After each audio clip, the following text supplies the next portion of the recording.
Hey guys, what's up? It's Fern. I am back with another spooky story repotting, and I'm really excited about this episode because I'm going to be reading your stories, which is so awesome. So I asked you guys to send me your own scary, spooky, strange experiences, and y'all did not disappoint. I received so many emails. So the first thing I want to say is thank you so much to everyone who sent an email, and I really apologize if I don't include your story in any of these videos. There was just so many, and I've honestly just copied them all into a Google document, and I am just going to be reading them. They're in no particular order. So yes, I am just so excited to share them and to kind of react to them, and we can chat about them. And thank you for the awesome response on my first spooky repot with me. I'm glad that a lot of you guys are weird like me and into spooky stories, paranormal stuff. If you follow me on Instagram, then you know that I post about true crime a lot. I don't know, my brain is just strange. So let's talk about the plants quick. So it's going to be the same as last time. I'm not really going to be speaking a lot about what I'm doing. I'm just going to kind of do it and then read the stories at the same time. It's going to be interesting trying to read and repot at the same time. I have my laptop right here, so that's where I'm going to be reading off of. So yeah, we aren't doing anything too complicated here. I am just up potting this Tradescantia Nanook, who is starting to look pretty rough.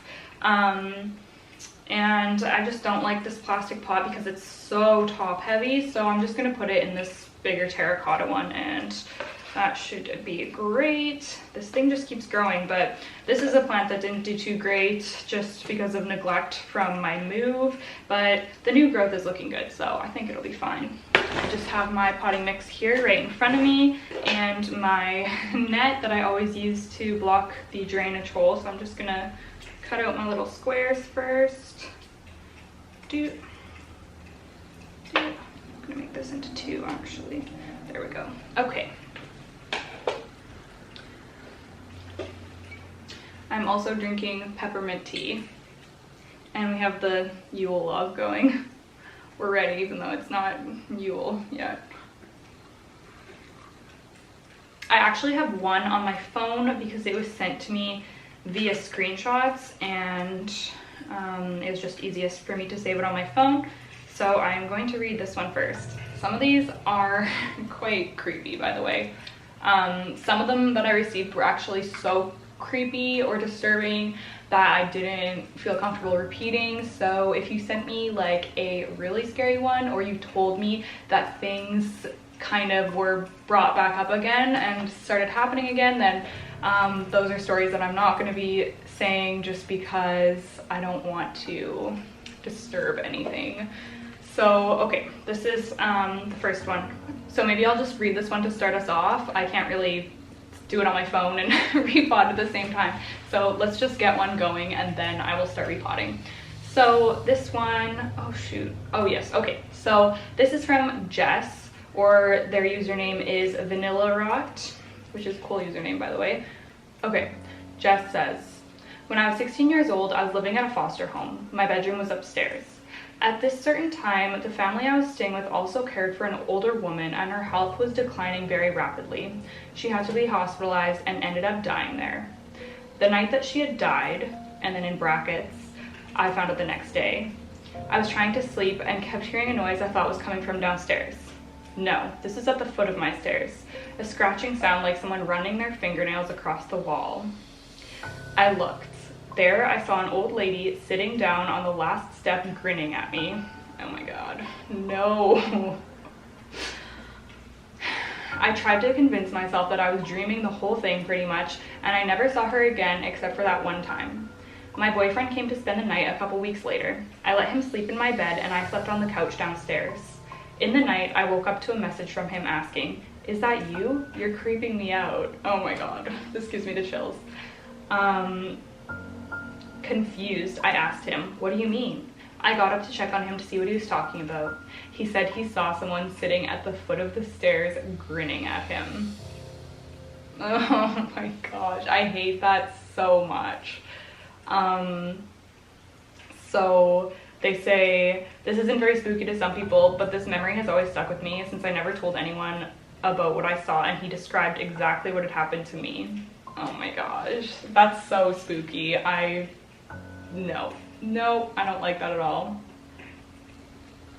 Olive just made a weird noise. I'm gonna get like all freaked out now.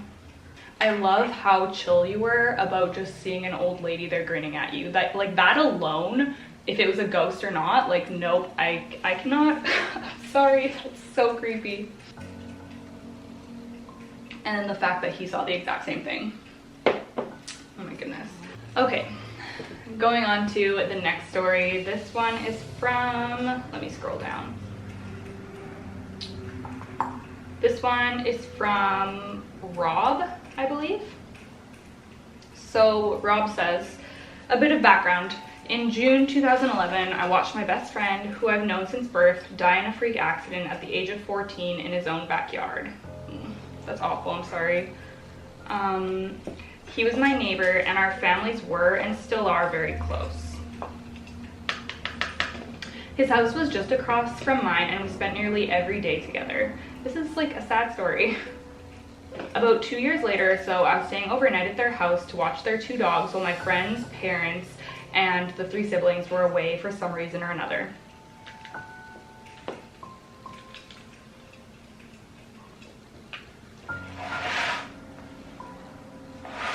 When you enter the house, immediately on the left, there's a large open staircase leading up to the top floor, which wraps around at the top, and to the right leads you through the kitchen area and towards a separate family room.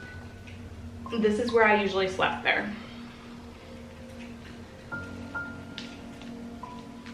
Okay, let's get this sucker out. I swear my house just starts making noises when I start reading these stories.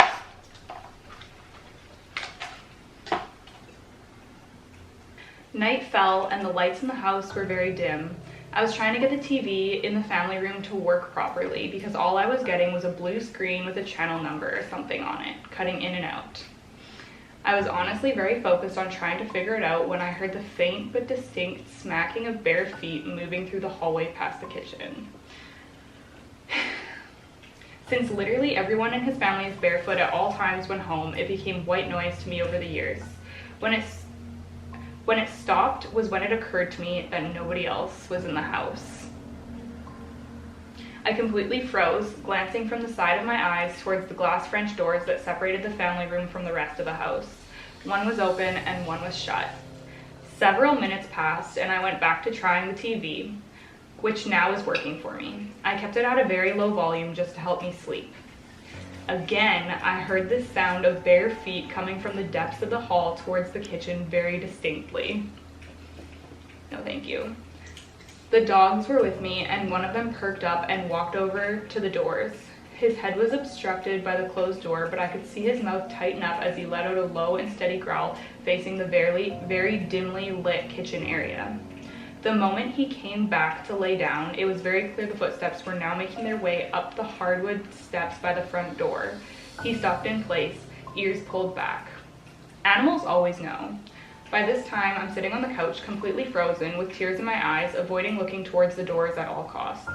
Completely terrified, and as a matter of fact, I can still feel that fear while I'm writing this out.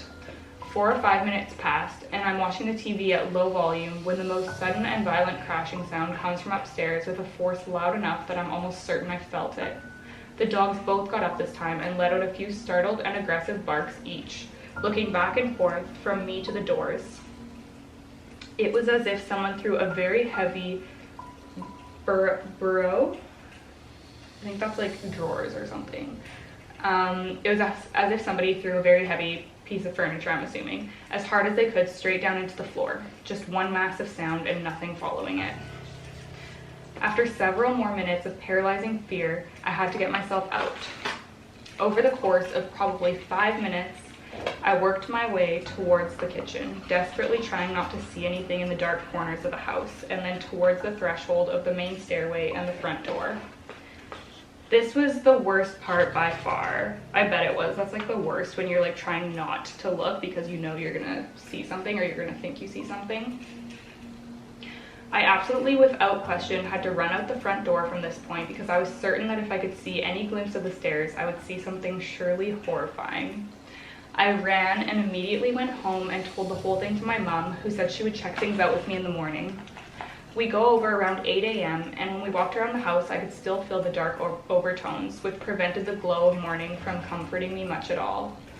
Searched everywhere, even the attic, nothing was out of place at all. This still impacts my feelings about being in that house at night, or any house in the suburbs at night. I do not blame you, my friend. That is so creepy. I literally can't imagine like hearing that and being alone in somebody's house. Like, oh, what a nightmare. Okay, this guy is almost repotted already.